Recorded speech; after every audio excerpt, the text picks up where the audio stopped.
Welcome back to my YouTube channel guys. स्वागत है आप लोगों का। उम्मीद करता हूँ कि आप लोगों ने पुरानी वीडियो देखी होंगी। Basic to advance crypto and forex की हम लोग जर्नी शुरू किए हुए हैं, तो उसमें मैं बेसिक लेक्चर मेरे कंप्लीट हो चुके हैं और एडवांस की तरफ मैंने लिक्विडिटी और टाइप्स ऑफ लिक्विडिटी के बारे में बता दिया है, तो आप चेक कर सकते हैं। और एडवांस का ही एक और एसएमसी का एक टॉपिक है जिसका नाम है फ्रैक्टल, और उसको हम टाइम फ्रेम भी कहते हैं, है ना। अलग अलग टाइम फ्रेम में मार्केट कैसा बिहेव करता है, और क्योंकि टाइम फ्रेम ही एक ऐसी इम्पोर्टेंट कड़ी है मार्केट के लिए जो कि कई लोगों को पता नहीं होता है ना। तो क्योंकि बेसिक मार्केट को किसी पर्टिकुलर एक सिंगल टाइम फ्रेम पे अगर आप स्टडी करते हो तो वो आपके लिए बहुत बड़ी प्रॉब्लम क्रिएट कर सकता है ना। तो टाइम फ्रेम का एनालिसिस बहुत इंपॉर्टेंट है किसी भी मार्केट के लिए। टाइम फ्रेम बहुत इंपॉर्टेंट है ना। अलग अलग टाइम फ्रेम इसलिए दी जाती है, तो आज हम लोग अलग अलग टाइम फ्रेम के बारे में डिस्कस करेंगे कि बड़ी टाइम फ्रेम पे मार्केट कैसा शो करता है, छोटी टाइम फ्रेम पे कैसा शो करता है, तो और उससे हमारा क्या बेनिफिट है। ठीक है, चलिए तो मैं आपको बता देता हूँ। देखिए, ये हमारा आज का टॉपिक है ना, टाइम फ्रेम और फ्रैक्टल नेचर। ये फ्रैक्टल नेचर का मतलब मार्केट का फ्रैक्टल नेचर, मतलब फ्रैक्टल इन द सेंस जिसे आप देख रहे हैं पजल्स, है ना। अब मैंने आपको जैसा ये बता रखा है, ये वीक, देखो यहाँ पे एक टाइम फ्रेम की लिस्ट है पूरी, है ना। या मंथ, वीक, डे, फिर हावरली टाइम फ्रेम्स है, मिनट्स के टाइम फ्रेम है। तो हम लोग जनरली वीक से स्टार्ट करते हैं कि वीक से हमारा एनालिसिस हो जाता है ना। मतलब हम मंथली में हमें जाने की जरूरत नहीं होती है। ठीक है, जो बड़े बड़े इंस्टीट्यूशनल होते हैं, वो बड़े बड़े बिग प्लेयर होते हैं, वो जाते हैं मंथली पे। वैसे हमारा बेसिक जो हमारा ऑलमोस्ट ट्रेड एनालिसिस जो है वो वीकली टू मिनट्स में ऑलमोस्ट डन हो जाता है ना। तो टाइम फ्रेम का बहुत बड़ा रोल है ना।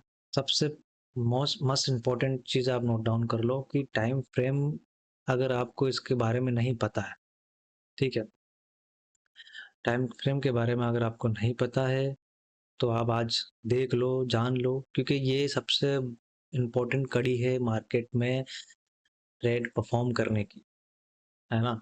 और सही डायरेक्शन में और सही टाइम पे risk reward, low risk reward के साथ हाई, है ना, लो रिस्क के साथ हाई रिवॉर्ड अगर आपको चाहिए, और एक्चुअल एंट्री सही जगह पे चाहिए और मार्केट में, तो ये टाइम फ्रेम आपके लिए बहुत हेल्प करने वाला है। टाइम फ्रेम, अब सॉरी, टाइम फ्रेम अगर आपको नहीं पता है ना, अगर आपको टाइम फ्रेम के बारे में पता नहीं है, और पता भी है तो आप किसी एक ही टाइम फ्रेम पे वर्क कर रहे हो, तो ये आपके लिए तो डेंजर जोन हो सकता है। देखिए, अब मैंने हम वीक से स्टार्ट करते हैं। वीक, वीक की कैंडल्स, ये इन सबको आप कैंडल्स ही मान समझिएगा, ठीक है। मैंने पजल्स के अलग अलग किया क्योंकि टाइम फ्रेम एक पजल्स है, पजल्स का अलग अलग टुकड़े हैं, है ना।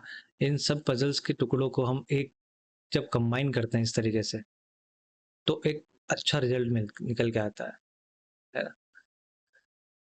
तो ये कैसे होता है, देखो, वीक, हम पहले वीक के कैंडल्स को देखते हैं, देन फिर हम डे की कैंडल्स को देखते हैं, फिर हम हावरली कैंडल्स को देखते हैं, फिर मिनट के कैंडल को देखते हैं, देन फाइनली हम यहाँ पे ट्रेड एग्जीक्यूट करते हैं। अपना एनालिसिस पूरा यहाँ से चलता है, वीकली, फिर daily, hourly, then finally execute कहाँ से हो रहा है हमारा ट्रेड, मिनट की कैंडल से। तो इन सबको देखना बहुत इंपॉर्टेंट है, ये हमें डायरेक्शन में हेल्प करता है। तो ये टाइम फ्रेम बहुत इंपॉर्टेंट है। अगर ये टाइम फ्रेम का एनालिसिस नहीं करोगे, टाइम फ्रेम को अवॉइड करोगे, तो ट्रेड में सही एंट्री लेना मतलब बहुत मुश्किल हो जाएगा। मिलेगी नहीं ना सही एंट्री, फिर आपका रिस्क रिवॉर्ड बिगड़ जाएगा, रिस्क रिवॉर्ड रेशियो। तो इन सबको कंबाइन करके इस तरीके से हमें ट्रेड आइडेंटिफाई करके एग्जीक्यूट करना होती है।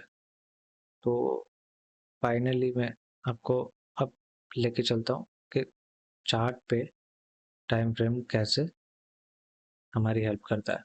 ये पहले तो मैं आपको ड्रॉ लाइन करके दिखा देता हूँ, इस तरीके से समझिए आप। वीक की कैंडल्स को देखिए, इन सबको ये हमारे लिए कैंडल है, ठीक है। ये सपोज ये हमारे लिए कैंडल है, ये पूरी एक कैंडल है, ठीक है। अब ये वीक की सिंगल कैंडल के अंदर डे की हमारे पास 7 कैंडल होंगे, ठीक है। तो ये हमारे लिए डे की कैंडल्स है। एक तरीके से 7 कैंडल मिलके एक पैटर्न बना रही है। उन्हीं के अंदर हावरली, ठीक है, 4 आवर्स के हम कैंडल देखते हैं तो वो अलग पैटर्न शो कर रहे हैं, और मिनट के अंदर मिनट में कुछ इस तरीके से दिखेगा हमें। तो एक वीक के अंदर, ठीक है, एक सिंगल वीक के अंदर कितने सारे टाइम फ्रेम से हमें अलग अलग चीज़ें देखने को मिल रही है। जो चीज़ वीक में देखने को नहीं मिलती वो डेली में देखने को मिलती है, जो डेली में देखने को नहीं मिलती है वो हमें आवरली टाइम फ्रेम में देखने को मिलती है, और जो आवरली टाइम फ्रेम में देखने को नहीं मिलती है वो हमें मिनट्स की टाइम फ्रेम पे मिलती है।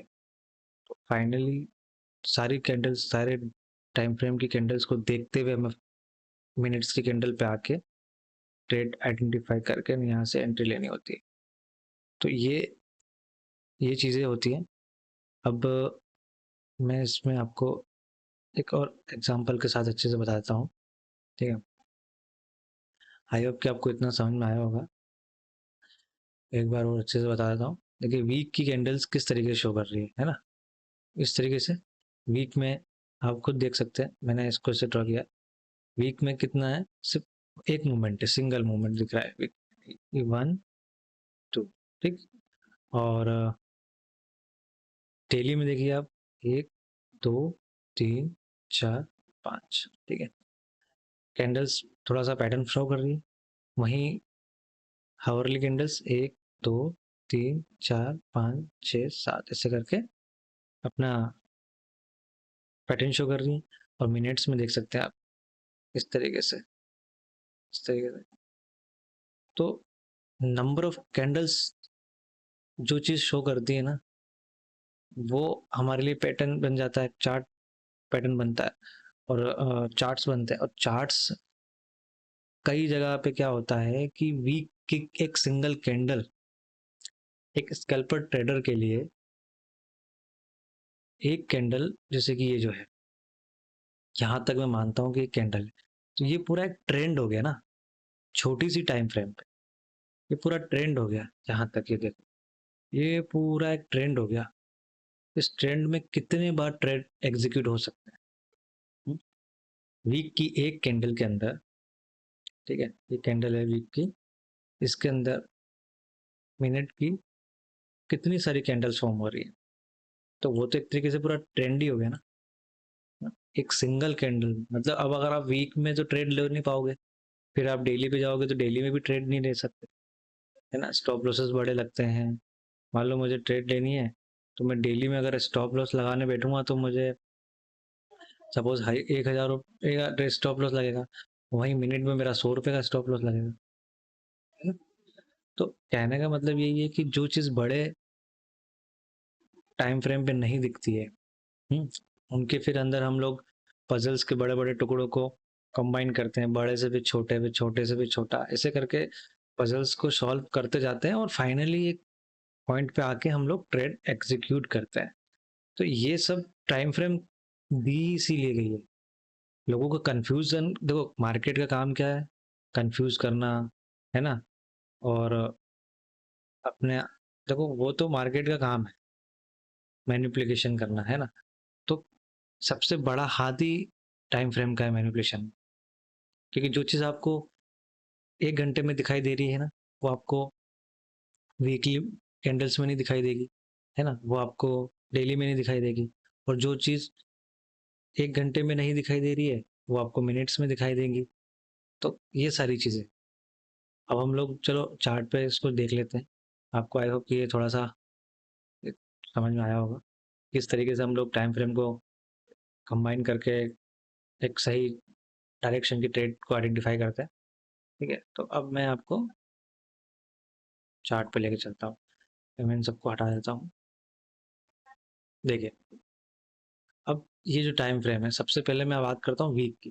ठीक है, आपको यही एग्जांपल दिखा देता हूँ। ये देखिए, अभी आप देख सकते हैं वीक की कैंडल्स क्या शो कर रही है। ठीक है, देखो इस तरीके से मैं बताता हूँ। ये एक वीक क्या कह रहा है हमारा, कि अभी मार्केट साइड जोन में स्टेबल है ना। एक अपने आप में एक साइडवेज जोन बना रहा है। लेकिन अब हम लोग अगर वीक पे ट्रेड करेंगे तो हम लोग तो अभी, जब तक इसका ब्रेकआउट नहीं होगा, किसका, इस जोन का और इस जोन का, है ना, तब तक हम तो ट्रेड ही नहीं ले सकते। भाई इसका ब्रेकआउट होगा तभी हम ट्रेडिंग, तो तब तक हम वेट करेंगे नहीं।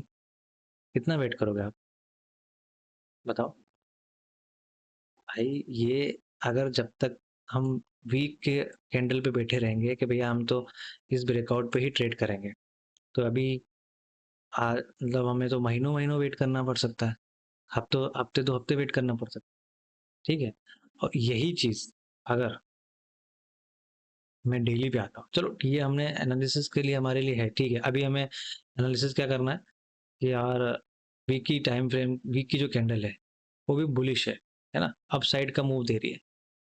तो अप साइड भी वीकली जब बता रही है, तो हम लोग डेली भी ये जाके देख सकते हैं ना कि अप साइड में कहाँ तक जा सकती है ना। जैसे सपोज अभी ये जो कहने का मतलब इसका, ये मार्केट का है कि मैं यहाँ तक जाने वाला हूँ, है ना। ये हमारे लिए, मेरी लास्ट जर्नी यहाँ तक है, मैं यहाँ पे लिक्विडिटी पेंडिंग है, मैं इसको लेने जा रहा हूँ। तो ये वीक की कैंडल कह रही है कि मैं लिक्विडिटी को लेने जा रहा हूँ।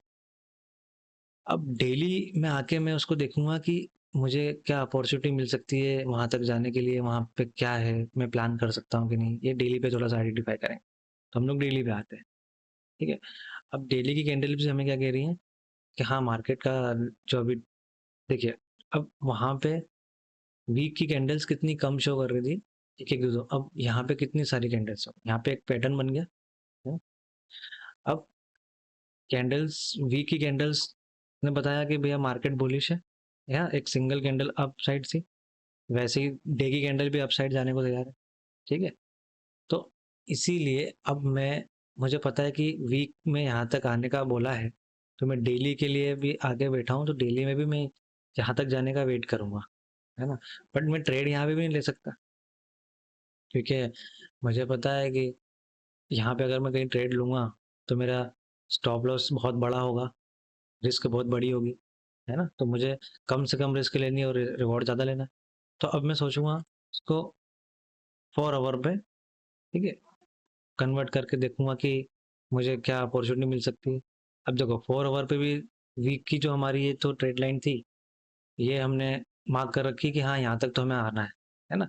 लेकिन अब वहां तक जाने के पहले देखो, आवरली टाइम फ्रेम क्या कह रहा है कि यहाँ से भी मैं थोड़ा सा नीचे जा सकता हूँ, क्योंकि मेरे को यहाँ पे लिक्विडिटी मिल चुकी है नीचे आने के लिए, थोड़ा नीचे आने के लिए। ठीक है, तो ये हमारे लिए होता है। अब छोटे टाइम फ्रेम पे आके चेक करना कि यार अभी वहां तक जाना तो है मार्केट को, लेकिन उसके पहले हर्डल क्या है, ये यहाँ पे लिक्विडिटी ले लिए, है ना। अब यहाँ से सेलिंग भी आ सकती है भाई। हावरली टाइम फ्रेम तो यही कह रहा है कि यहाँ से सेलिंग आ सकती है, क्योंकि अभी आपका जो रास्ता है, आपकी मंजिल अभी दूर है। तो वहां तक जाने के लिए आपको फ्यूल चाहिए, तो थोड़ा सा आप नीचे आएंगे, इनकी लिक्विडिटी लेंगे तभी आप ऊपर जा पाएंगे, है ना। तो उसके लिए थोड़ा नीचे आना पड़ेगा। तो ये हमें पता चला 4 आवर की टाइम फ्रेम पे, मतलब हावरली टाइम फ्रेम पे, है ना। तो अब देखो, अब इसके लिए क्या कर रहे हैं हम, जो चीज हमें एक दिन की कैंडल पे, मतलब डेली कैंडल पे नहीं दिख रही थी, डेली कैंडल तो क्या कह रही थी कि हाँ ठीक है मुझे यहाँ तक जाना है, क्योंकि यहाँ की लिक्विडिटी मैंने ले ली, अब मेरे पास यहाँ पे कुछ भी नहीं है, तो मैं यहाँ तक जा सकती हूँ इजीली। ठीक है, लेकिन आवरली टाइम फ्रेम हमारे लिए है एक ये वाला जोन जो है, ये और ये भी है, एक इस जगह पे भी इसको हडल है। ठीक है, ये इसको यहाँ पे भी हडल मिलेगा, इसको हम लोग वाटर ब्लॉक कहते हैं। ठीक है, तो वो आगे बताऊंगा मैं आपको। ठीक है, ये दो अवरोधक हैं, दो हडल हैं इसको रोकने के लिए। तो मार्केट जो क्या है, अभी जहाँ तो कंटिन्यू कर रहा है, लेकिन यहाँ से मार्केट रिटर्न आ सकता है। ठीक है, इसलिए पेंडिंग जो लिक्विडिटीज हैं इनको लेने आ सकता है। देन उसके बाद मार्केट यहाँ से फिर वापस जब जाएगा तब इस फाइनली वीक की जो लिक्विडिटी बची थी उसको लेने जाएगा। समझ रहे हो बात को? डायरेक्टली एंट्री मारते तो हम लोगों का लॉस हो जाता। क्यों? क्योंकि हमें पता ही नहीं है।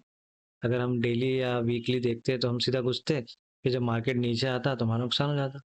हमें पता ही नहीं था कि यार 4 आवर पे, यहाँ पे आवरली टाइम फ्रेम पे कुछ हर्डल्स हैं जहाँ से मार्केट में सेलिंग आ सकती है। तो ये टाइम फ्रेम का कमाल है ना? अभी देखो, अब इसमें क्या होता है, ये तो पता चल गया। अब मिनट्स में अगर हम जाते हैं, है ना, तो अब देखो मिनट्स में मैं आपको एक चीज दिखाता हूँ। सबसे पहले मैं आपको वीक पे लेके चलता हूँ। देखिए, वीक पे लेके चलता हूँ और वीक पे मैं आपको बताता हूँ, ये हमने, सॉरी, ये देखो वीक के लिए हमारा ये यहाँ से हमने सफर अप साइड में बुलिश प्रेशर आया। ठीक है, ये बुलिश हमारे लिए यहाँ से आया, मार्केट में यहाँ से बाइंग आई है। अब मैं 15 मिनट में जाके देखता हूँ, है ना? तो अब देखिए आप, एक सेकेंड, थोड़ा सा, ये देखो, ये हमारे लिए बुलिश। ठीक है, यहाँ से कहाँ से, इस जगह से बाइंग आई है। ठीक है, तो अब मैं यहाँ अभी आधे रास्ते में पहुंच चुका है, मार्केट कंप्लीट करने वाला है, लेकिन मुझे एंट्री लेनी है। तो आइडेंटिफिकेशन के लिए फिर मुझे डेली, आवरली, मिनट में जाना है ना। तो अब मैंने आवरली देख लिया, अब 15 मिनट में मैं आगे देखता हूँ। तो 15 मिनट में क्या हो रहा है देखिए आप, मार्केट ने अपना जो सफर है यहाँ से शुरू किया था। ठीक है, इस जगह से। तो आप देख सकते हैं कि ये तो पूरा का पूरा एक ट्रेंड है ना? ये तो पूरा का पूरा एक ट्रेंड हो गया। देख लो, जो मैं आपको बता रहा था, मार्केट ने अपना पूरा एक ट्रेंड शो कर रखा है 15 मिनट में, तो है ना? इस तरीके से देखो, मार्केट पहले बियरिश था, है ना, डाउन आया, अब मार्केट ने अपने आप को ऊपर उठा दिया। ठीक, ये देखो, ये ऐसे करके मार्केट अब अप साइड जाने वाला है। देखो आप, इस तरीके से। तो ये पूरा का पूरा एक ट्रेंड हो गया है ना, किसमें, मिनट में। तो अब इस ट्रेंड के अंदर ही तो हमें ट्रेड लेनी होती है भाई। फाइनली ट्रेड लेना है, लेना तो ट्रेड है ना। तो हमें तो ट्रेड से मतलब है। तो ट्रेड के लिए पहले ट्रेंड आइडेंटिफाई करना होता है। ट्रेंड कैसे आइडेंटिफाई करेंगे? ऐसे, सबसे बड़ी टाइम फ्रेम देखेंगे, फिर छोटी टाइम फ्रेम देखेंगे। बड़ी अगर बुलिश बता रही है तो फिर डे की देखेंगे, डेली भी अगर बुलिश बता रही है तो फिर आवरली पे आएंगे, आवरली भी अगर बुलिश है तो फिर मिनट में आएंगे, मिनट में बुलिश है, देन फाइनली हम अप साइड के लिए ट्रेंड आइडेंटिफाई करेंगे, और मिनट में, फिर 1 मिनट में आके हम ट्रेंड को एग्जीक्यूट करेंगे। हम्म। तो अभी, अभी क्या हुआ देखो, अभी मार्केट में जिस जगह पे हमारा ये जो आवरली कैंडल का लिक्विडिटी ग्रैब हो चुके हैं, देखो यहाँ इस एरिया के, है ना। तो मार्केट क्या कर रहा है देखो, ये जो एरिया बताया था मैंने, यहाँ से मार्केट में सेलिंग आई इस जगह से। ठीक है, तो इस जगह से जब सेलिंग आई है, तो अब हमको डाउन साइड में अगर जाना है थोड़े टाइम के लिए, जब, क्योंकि पता है कि सेलिंग थोड़ी टाइम के लिए, जब तक मार्केट इस जगह पे नहीं आ जाता, वीकली कैंडल की लिक्विडिटी को नहीं ले लेता, तब तक तो मार्केट में बाइंग प्रेशर बना है। लेकिन उसको वहां जाने के लिए फ्यूल चाहिए रहता है ना बीच बीच में, तो वो थोड़ी टाइम के लिए उसको डाउन आना रहता है। उसके लिए हमें ट्रेड आइडेंटिफाई करनी होती है। तो हम यहाँ से भी ट्रेड को अपसाइड में ले सकते हैं, और अगर हमें पता है कि यहाँ से सेलिंग आ रही है थोड़ी सी, तो हम इसको डाउन साइड के लिए भी ले सकते हैं। इसे हम काउंटर ट्रेंड कहते हैं, है ना, काउंटर ट्रेड। ठीक है, उसका अपोजिट। तो ये है। अब सपोज कि मुझे डाउन साइड में जाना है, क्योंकि मुझे पता है कि यहाँ कुछ लिक्विडिटी पेंडिंग पड़ी हुई है, मार्केट यहाँ तक आ सकता है। तो उसके लिए कंफर्मेशन की जरूरत है ना, तो उसके लिए हम एक 15 मिनट में जाएंगे। पहले 15 मिनट में चेक करेंगे। 15 मिनट में पता चला कि हाँ भाई मार्केट में सेलिंग आई है, तो अब इसी एरिया को हम मार्क कर लेंगे कि हाँ इस एरिया से सेलिंग आ रही है।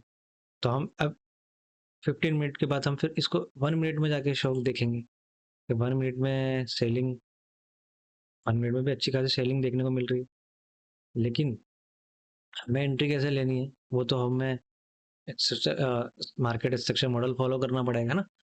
तो उसके लिए फिर सपोज मार्केट ने अपनी 1 मिनट के टाइम फ्रेम पे मार्केट स्ट्रक्चर ब्रेक किया है ना, बॉस किया, देन फाइनली मार्केट ने फिर इसी रेंज में इसको यहाँ पे आके अपना आईडीएम, ठीक है, ये एसएम, ये मैं मार्केट स्ट्रक्चर एंट्री मॉडल में आपको बताऊंगा। ठीक है, तो मतलब इस एक तरीके से समझो आपने कि मार्केट ने यहाँ की लिक्विडिटी ली, देन मार्केट ने फिर इस साइड की भी लिक्विडिटी ले लिए। अब मार्केट को थोड़ा अगर नीचे और जाना है तो अप साइड आके ये यहाँ पे जो ये एरिया बना है यहाँ आएगा और यहाँ से फिर सेलिंग आ जाएगी। तो हम लोग इस जगह पे अपनी एंट्री फाइंड करें अपोजिट। ठीक है, काउंटर ट्रेड हम कहाँ लेंगे, यहाँ पे इस जगह पे शॉर्ट करेंगे। तो हमारा जो ये रहेगा इस जगह रहेगा, और सॉरी, और डाउन साइड में हमारा इस टाइप यहाँ तक जो है पहला स्विंग। ठीक है, और ये यहाँ तक हम लोग एक काउंटर ट्रेड ले सकते हैं। ठीक है, ये अपोजिट की बात कर रहा हूँ, जब मार्केट के अपोजिट चलना होता है। बाकी तो हमें पता है कि मार्केट का अपसाइड डायरेक्शन है तो रिस्क ही रहती है, लेकिन जब सेलिंग आ जाती है तो थोड़े टाइम के लिए मार्केट में देखने को मिल जाती है, तो हम वहाँ ट्रेड ले सकते हैं। तो इस तरीके से मार्केट अपना टाइम फ्रेम के अकॉर्डिंग वर्क करता है। तो आई होप कि आपको टाइम फ्रेम समझ में आया होगा, और नहीं आया तो मार्केट इसी वीडियो को आप 2-3 बार देखेंगे तो आपको समझ में आ जाएगा। क्योंकि टाइम फ्रेम बहुत इंपॉर्टेंट है और टाइम फ्रेम चेंज करती रहनी पड़ती है। अब हमें पता ही नहीं, हम एक ही टाइम फ्रेम लेके बैठ जाते हैं। सपोज मैं एक 15 मिनट की लेके बैठा हुआ हूँ, है ना। अब देखो 15 मिनट की मैं टाइम फ्रेम लेके बैठा हूँ। अब मुझे, ठीक है, मुझे पता ही नहीं है कि कहाँ से मार्केट रिजेक्ट करने वाला है। ये मैंने तो अभी मार्क किया 4 आवर के लिए। अब मैं अप साइड में बैठा हूँ, मार्केट में सेलिंग आ गई। क्यों आई, क्या था यहाँ पे सेलिंग का, ऐसा कुछ तो दिखा नहीं मुझे। पर वो मुझे पता चला ना हावर्ली टाइम फ्रेम पे वहाँ पे लिक्विडिटी थी। देन फिर वहाँ अब देखो ये टाइम फ्रेम क्या होती है कि ऑर्डर ब्लॉक, एफपीजी, इन चीज़ों को भी आइडेंटिफाई करने में बहुत हेल्प करती है। तो वही कहने का मतलब है कि जो चीज़ हमें वीक की कैंडल और डे की कैंडल में शो नहीं होती है, वही छोटी छोटी चीज़ें मिनट्स में और आवरली में चेंज शो हो जाती है ना। तो टाइम फ्रेम का बहुत बड़ा रोल है मार्केट, यही हमें डायरेक्शन में हेल्प करते हैं। और जो बायस होते हैं, है ना, वो भी मैं आपको बताऊंगा। तो एक तरीके से टाइम फ्रेम को बायस ही कह लो, है ना। और multiple time frames multiple liquidity भी शो करती हैं। तो ओवरऑल यही है कि बड़ी, फिर छोटी, फिर छोटी, फिर छोटी, फाइनली छोटी पे ही हमें ट्रेड एग्जीक्यूट करना होता है। तो बड़ी पे हम ट्रेड एग्जीक्यूट नहीं कर सकते, है ना। अब जैसे कि मान लो, चलो ठीक है, मैं आपको एक एग्जाम्पल दिखा देता हूँ छोटा सा। मैं 4 आवर की टाइम फ्रेम पे जाता हूँ। 4 आवर की टाइम फ्रेम पे मैं आपको एक एग्जाम्पल के बताना चाह रहा हूँ कि मैं ट्रेड एग्जीक्यूट करता हूँ। सपोज अगर मुझे ट्रेड एग्जीक्यूट करना है तो चलो मैंने बताया मार्केट ने शेयर की लिक्विडिटी ले ली है, ठीक है। देन यहाँ की लिक्विडिटी ले ली है, ठीक है। अब सॉरी, ठीक है। अब उसके बाद मार्केट में एक ये पॉइंट था जहाँ से मैं, ये हमारे पास एफ और इसका 50% एरिया, ठीक है। तो सपोज मैंने यहीं से ट्रेड लेनी है, ठीक है, यहाँ से ये 50% एरिया है, ठीक है। तो अब मैं ये लिक्विडिटी वाला मेरा है टारगेट। मैं अगर यहाँ से ट्रेड को एग्जीक्यूट करूँगा 4 आवर के टाइम फ्रेम पे, सपोज यहाँ से, तो मैं स्टॉप लॉस कहाँ रखूँगा, यहाँ पे, इतना बड़ा 33 पॉइंट का। देख रहे हैं आप, 33-35 पॉइंट। इसके अलावा मेरे पास ऑप्शन क्या है, मैं आधे रास्ते में तो रख नहीं सकता, मुझे कहीं ना कहीं सेफ जोन में रखना पड़ेगा ना। और टारगेट 54 पॉइंट का, 33 का तो वही हो गया। तो रिस्क रिवॉर्ड कैसा है, 1:5। मतलब 1:1 भी नहीं हो रहा है, तो ये ऐसे नहीं होता है ना, तरीके से ट्रेड में हम लोग कर ही नहीं सकते। अब इसी चीज़ को, ठीक है, मुझे पता है कि मार्केट का डायरेक्शन अप है, तो अब मैं क्या करूँगा, जैसे मुझे जोन मिल गया ना, अब मैं इसको 15 मिनट में कन्वर्ट करूँगा टाइम फ्रेम, है ना? 15 मिनट में मैंने कन्वर्ट किया, ठीक। अब मुझे पता है कि मैं मार्केट में यहाँ से अपसाइड जा सकता हूँ, तो अब 15 मिनट में आने के बाद अब मुझे एंट्री फाइंड करनी है फाइनली। तो फिर मैं यहाँ पे इसी जगह पे, ठीक है, ये जो मेरा एरिया है, इस जगह पे 1 मिनट में आके चेक करूंगा कि मुझे एंट्री मिलेगी कि नहीं मिलेगी, ठीक है। तो ऐसे करके मल्टीपल टाइम फ्रेम चेंज करके हम अपनी एंट्री फाइंड करते हैं और मार्केट का डायरेक्शन देखते हैं। देखो अभी मैं इसको हटा देता हूँ, ठीक। अब मैं यहाँ पे आपको देखो एंट्री बताता हूँ कैसे ली जाती है, ये देखिए, ठीक है।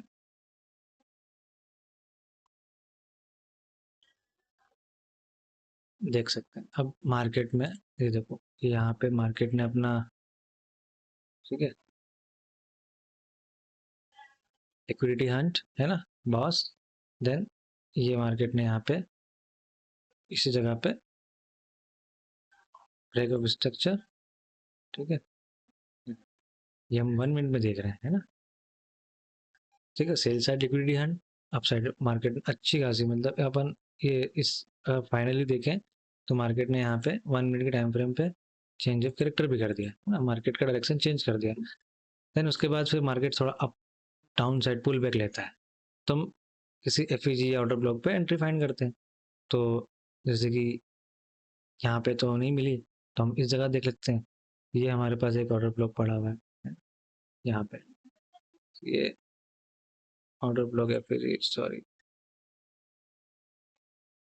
इस जगह।